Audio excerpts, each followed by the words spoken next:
au début de tout ça, on attendait, oh, c'est l'AES qui donne le plus de passagers à Air France. L'AES aujourd'hui ne prend pas Air France va tomber. Air France va tomber en faillite. Tout ce qu'on a entendu.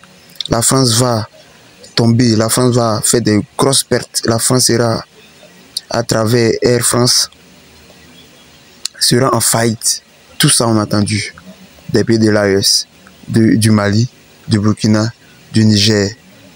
Vous voyez, et donc regardez cette vidéo jusqu'à la fin et vous comprenez que, et vous allez comprendre que Air Burkina est vraiment dans des difficultés. Aujourd'hui, il faut reconnaître que Air Burkina traverse une crise sociale et financière. Oui. C'était la résilience des employés d'Air Burkina, je pense que cette compagnie, et je dis cette résilience, c'est à tous les niveaux.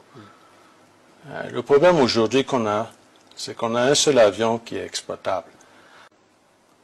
Avec le seul avion aujourd'hui que nous exploitons, nous sommes 177.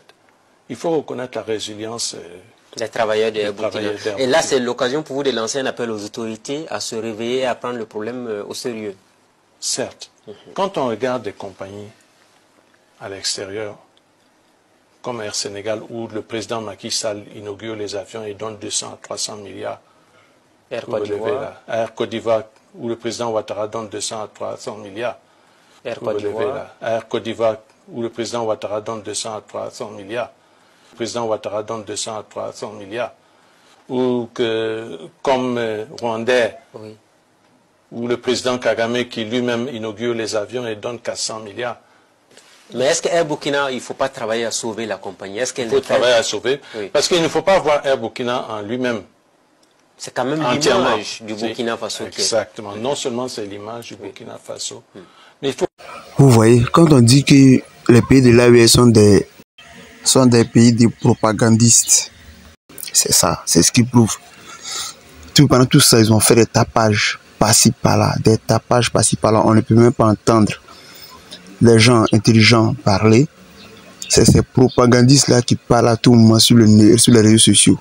Alors qu'au fond, il n'y a rien de concret.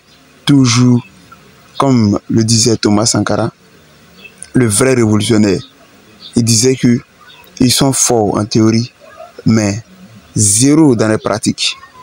Et c'est ce qu'on voit là.